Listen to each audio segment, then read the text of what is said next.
Morning class. आज की worksheet number 29, date 29/1/2021। आज आपके चैप्टर इतिहास का है और इसमें आप यहाँ पे अपना नाम लिखेंगे, यहाँ पे अपना सब्जेक्ट टीचर का नाम लिखेंगे। आज आपका दिया हुआ है राष्ट्रीय आंदोलन का संगठन 1970 के दशक से 1947 के दशक तक का बारे में हम पढ़ेंगे।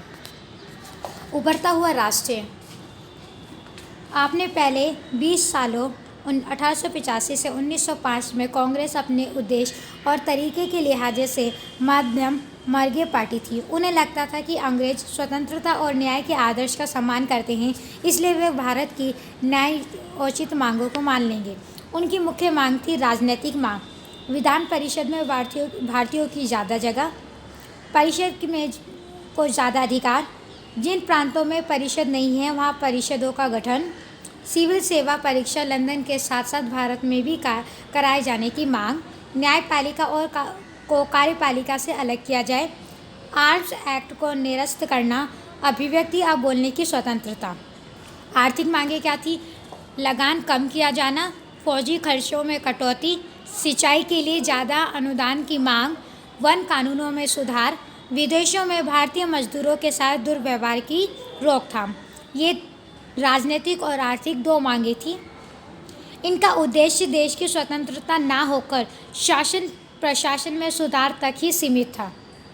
उपरोक्त मांग सरकार के सामने रखने के तरीके: आवेदन प्रतिवेदन द्वारा सरकार के पास अपनी बात पहुंचाना, मध्यवर्गीय कांग्रेस के तरीके थे, मतलब किस तरह से वो अपने तरीके अपनाते थे। जनमत निर्माण के लिए प्रतिनिधि द्वारा प्रयास, भाषणों से अंग्रेजों सरकार के कानून की निंदा करके, लेखों के द्वारा, अखबारों के द्वारा। इस तरह से जो आपके 1885 से 1907 के बीच में ये इस तरीके से भारतीय सेना या भारतीय नेता अपनी मांगों को पूरा करना चाहते थे। आपके विचार से आपने प्रारंभिक वर्षों में कांग्रेस ने विधान परिषद में भारतीयों की ज़्यादा जगह देने की मांग क्यों की होगी?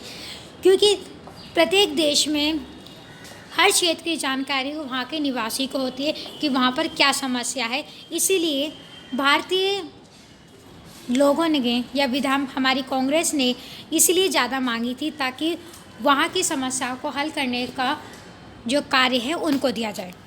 दूसरा प्रश्न है, अभिव्यक्ति की स्वतंत्रता की मांग आरंभ से ही प्रमुख मांग क्यों थी? आपको पता है क्यों प्रमुख मांग थी? क्योंकि आपको पता है क्योंकि उस समय अभिव्यक्ति और भाषण देने की स्वतंत्रता नहीं थी। कोई भी व्यक्ति या कोई भी भारतीय व्यक्ति कहीं भी लोगों को इकट्ठा नहीं कर सकता, एक जगह नहीं मांग सकता, इसलिए अभिव्यक्ति की स्वतंत्रता की मांग प्रारंभ से ही उन्होंने प्रमुख रखी है। प्रश्न तीसरा, आरंभिक वर्षों में अपनी मांग को रखने के लिए कांग्रेस ने किन तरीकों का सहारा लिया? ये आप देखो बॉक्स में दिए हुए, ये सारे आपके तरीके दिए गए हैं, ये सारे तरीके हैं, ठीक है।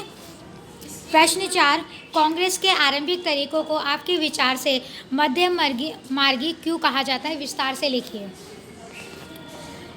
क्योंकि भारत सरकार और उस जनता के बीच में ये एक ऐसा संगठन था जो माध्यम था कि हमारे भारतीय लोगों की जो समस्या है उनका निवारण किया जा सके, वो उनके ज़रिए ब्रिटिश सरकार तक हमारी समस्या को पहुंचा सके, इसलिए कांग्रेस को मध्यम वर्गीय कहा जाता है। ठीक है बेटा, आपकी क्लास का सारा ये कंप्लीट हो गया, 8th क्लास। आप लोग जल्द से जल्द ये अपना काम पूरा करके रिवर्ट बैक करेंगे।